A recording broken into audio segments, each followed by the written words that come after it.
Hello, friend. Welcome. This is the second day of our webinar for youth. आज हम decide करना चाहते हैं कि हमारा टारगेट लाइफ का क्या होना चाहिए। टारगेट डिसाइड करने के लिए पहले हमें आइडेंटिफाई करना पड़ेगा कि एक्चुअली हम अपनी जिंदगी से चाहते क्या हैं। हमारे लिए परिस्थितियां हमें कहाँ लेकर जा रही हैं की बजाय हम कहाँ जाना चाहते हैं।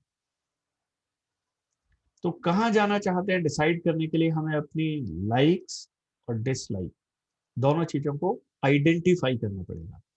पहले पहचानना पड़ेगा हमारे अंदर किस स्तर की ऊर्जा है, एनर्जी लेवल हमारा क्या है, हम किस एरिया में काम करने में कंफर्टेबल है।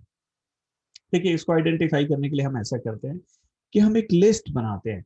बहुत सारे ऐसे काम हैं जिन कामों के अंदर हम बार बार फेल हो जाते हैं, लेकिन फिर भी हमें वो काम करना बहुत अच्छा लगता है। और हम अपनी फेलियर के ऊपर कभी इम्प्रेस भी नहीं होते, हमें लगता नहीं है कि यार कुछ गलत हुआ। And you always keep try to achieve it. ठीक है। एक ये भी क्राइटेरिया हो सकता है अपनी लाइकिंग को आइडेंटिफाई करने का। एक और हो सकता है कि मैं लंबे समय तक किस काम को करने में कंफर्टेबल हूं।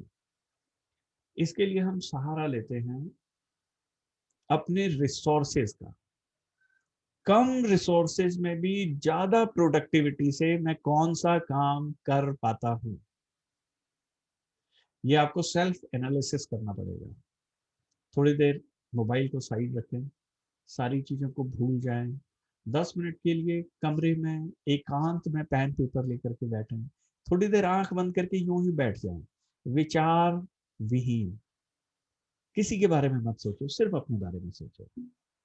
फिर धीरे धीरे आप इंसिडेंट आइडेंटिफाई करना शुरू करो जो आपको बहुत ज्यादा आपकी लाइफ में पसंद रहे, जो आप कुछ करना चाहते हैं। छोटे छोटे क्लू आपको मिलने स्टार्ट होंगे कि मुझे ये भी अच्छा लगता है, मुझे ये भी अच्छा लगता है, मुझे ये भी अच्छा लगता है। आप अपने इंटरेस्ट के टॉपिक उसमें से ढूंढना शुरू कर देंगे और धीरे धीरे एक पिक्चर आपके दिमाग में बनना स्टार्ट होगी। विजुअलाइजेशन आना स्टार्ट होगा कि जो आप बनना चाहते हैं आप उसे विजुअलाइज करना शुरू कर दें।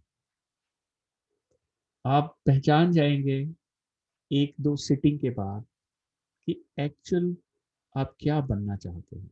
और उस समय you will be able to note down black and white clearly in specific sentences what you want to become। Sources हैं या नहीं है, इस समय की स्थिति परिस्थिति आपको वो करने के लिए अलाउ करती है या नहीं करती है। कोई ऐसा काम जो आप करना चाहते हैं लेकिन लोग कहते हैं आप इसके लिए अभी बड़े छोटे हैं। जो आपके आसपास लोग होते हैं ना, जैसे आप उनसे डिस्कस करेंगे तो कहते हैं आप अभी इसके लिए बड़े छोटे हैं, नहीं आप नहीं कर पाओगे, ये आपसे ऊपर की चीज है।